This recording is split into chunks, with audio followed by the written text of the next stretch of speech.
Hello student, मैं साक्षी तिवारी सबसे पहले आप सबका स्वागत करती हूँ ग्रेट ऑनलाइन एकेडमी में।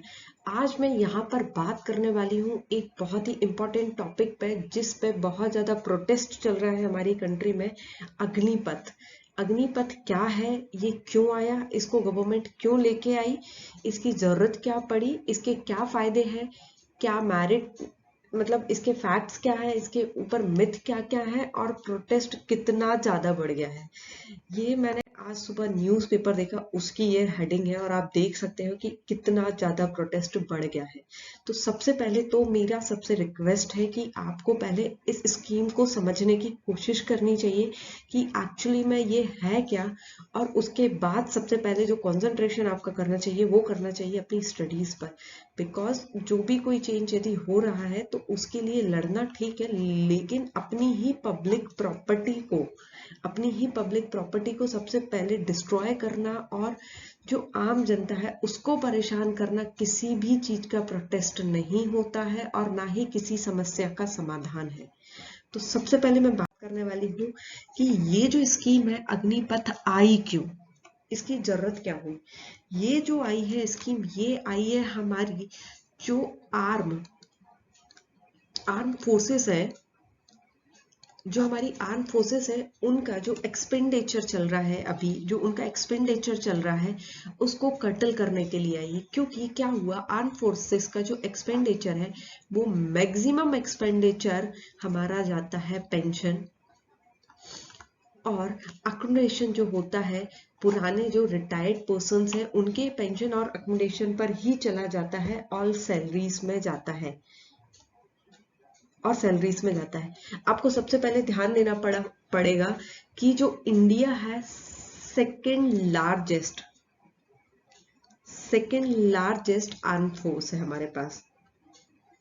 सेकेंड लार्जेस्ट आर्म फोर्स हमारे पास है, लेकिन उसके बाद मतलब हम चाइना से पीछे है। हमारे पास टोटल 15 लाख समथिंग कुछ आर्मी पर्सनल्स है जो अलग अलग रेजिमेंट्स और अलग अलग डिफेंस में काम कर रहे हैं। लेकिन उसके बाद क्या होता है, और सबसे जो एक इम्पॉर्टेंट बात है जो हमको समझनी पड़ेगी कि हमारे यहाँ क्या हो रहा है कि जो हम है थर्ड लार्जेस्ट थर्ड लार्जेस्ट हमारा डिफेंस बजट है, थर्ड लार्जेस्ट हम डिफेंस बजट दे रहे हैं। उसके बाद भी जो हमारा डिफेंस का बजट है उसमें से जो एक्सपेंडिचर होना चाहिए वो सबसे ज्यादा जा रहा है पेंशन एंड सैलरी पर। बल्कि वो जाना चाहिए हमारा कहाँ पर, जो बजट है वो खर्च होना चाहिए टेक्नोलॉजी में, न्यू न्यू स्कीम्स को लॉन्च करने में, इन सब के लिए, स्ट्रक्चर बनाने के लिए।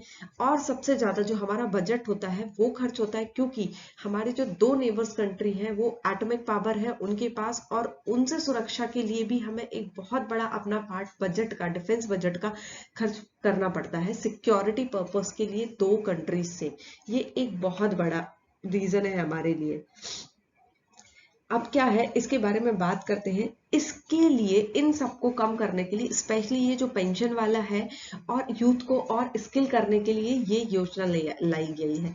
अब इस योजना का काम क्या है, इसमें ये बोला है कि आपके लिए हर साल 50 टू 45 के रिक्रूटमेंट होगी जिनको अग्निपथ वीर के नाम से जाना जाएगा। और उसके बाद उनको क्या होगा, 4 साल का 4 इयर्स का कॉन्ट्रैक्ट होगा, 4 इयर्स का कॉन्ट्रैक्ट होगा। और जिनकी एज 7.5 है, 7.5 टू 21 ईयर एज वाले अप्लाई कर सकेंगे। और उसके बाद 4 साल काम करने के बाद आप वहां से, आपका कॉन्ट्रैक्ट खत्म हो जाएगा। लेकिन उस कॉन्ट्रैक्ट के दौरान आपको बहुत अच्छी अच्छी चीजें मिलेंगी। उसमें क्या है, मैं आपको सबसे पहले यहाँ पर मेरिट्स बता रही हूँ, उसके बाद मैं अपनी डीमेरिट्स भी आपको बिल्कुल शेयर करने वाली हूँ क्योंकि लोग प्रोटेस्ट क्यों कर रहे हैं। तो सबसे पहले जो प्रोटेस्ट चालू हुआ वो इसलिए चालू हुआ क्योंकि 2 साल से कोई भी रिक्रूटमेंट नहीं आया है डिफेंस वाली जॉब्स में।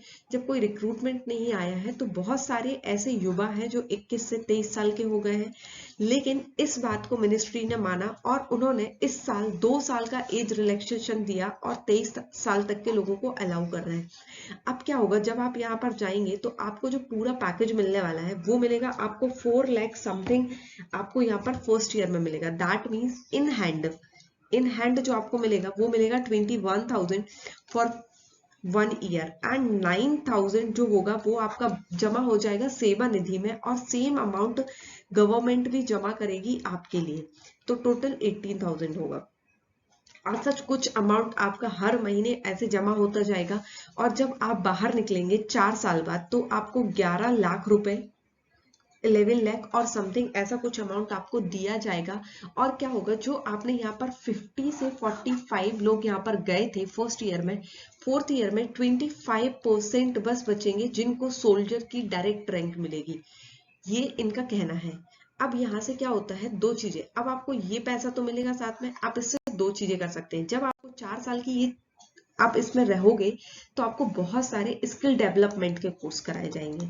उससे क्या हो सकता है कि बहुत सारे लोगों के पास, जिनके पास एक कैपिटल नहीं होता है, या एंटरप्रेन्योर बनना चाहते हैं आगे किसी और फील्ड में या इसी फील्ड में कुछ करना चाहते हैं, वो अपना ये अमाउंट यूज करके प्लस बैंक अमाउंट यूज करके आगे जा सकते हैं। कुछ लोग रहेंगे जो प्राइवेट सिक्योरिटी में जाएंगे, ये एक बहुत बड़ा ऑप्शन आपके लिए खुलने वाला है, प्राइवेट सिक्योरिटी। क्योंकि आजकल जिस हिसाब से एआई में दुनिया जा रही है या फिर हमारा इंफ्रास्ट्रक्चर बढ़ रहा है, उस हिसाब से ऐसे लोगों की बहुत ज्यादा जरूरत है। लेकिन अब यहाँ पे क्या होगा, ये मेरिट्स है। और मैं आपको एक और मेरिट बताती हूँ कि यदि इसके साथ जो ऑलरेडी अलग रेजिमेंट्स की जो रिक्रूटमेंट होती है वो रिक्रूटमेंट चलती रही, तो ये तो विन विन सिचुएशन हो गई हमारे पास। सबसे अच्छी सिचुएशन है कि वो रिक्रूटमेंट भी चल रही है, साथ में ये रिक्रूटमेंट भी चल रही है। लेकिन यदि वो कुछ ऐसा नहीं होता है तो फिर उस हिसाब से ये एक गलत चीज है। लेकिन आपको पहले थोड़ा सा इसको समझना चाहिए कि ये है क्या और क्यों आई है, इसके पूरे फैक्ट्स को पढ़िए, उसको जाइए, उसको देखिए। ये प्रोटेस्ट वाली जो चीज है उससे कुछ नहीं होने वाला, और मैं आपको और डिटेल वीडियो लेके आने वाली हूँ कि इसमें क्या है और ये सारी स्कीम्स कैसे है। प्रेफरेंस सबसे अच्छी चीज जो दी गई है, प्रेफरेंस।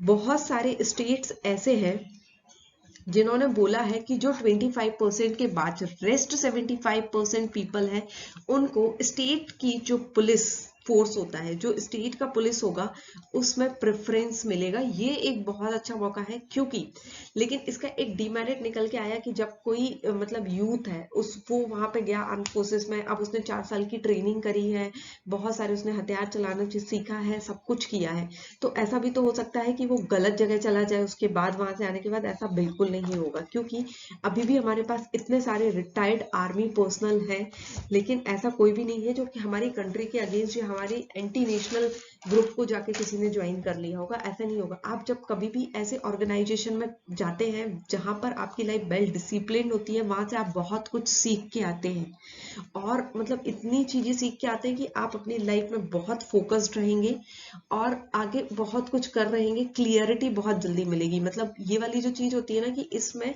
आपको फायदा तो बहुत होने वाला है इससे, लेकिन अभी इसको पूरा देखना पड़ेगा कि ये और आगे आने वाली क्या है। ऐसे प्रोटेस्ट का हिस्सा मत बनिए ये, जिससे आप पब्लिक प्रॉपर्टी और आम जनता को नुकसान पहुंचा रहे हैं। Thank you. मैं और भी बहुत सारी चीजें इसमें लेके आने वाली हूँ आगे।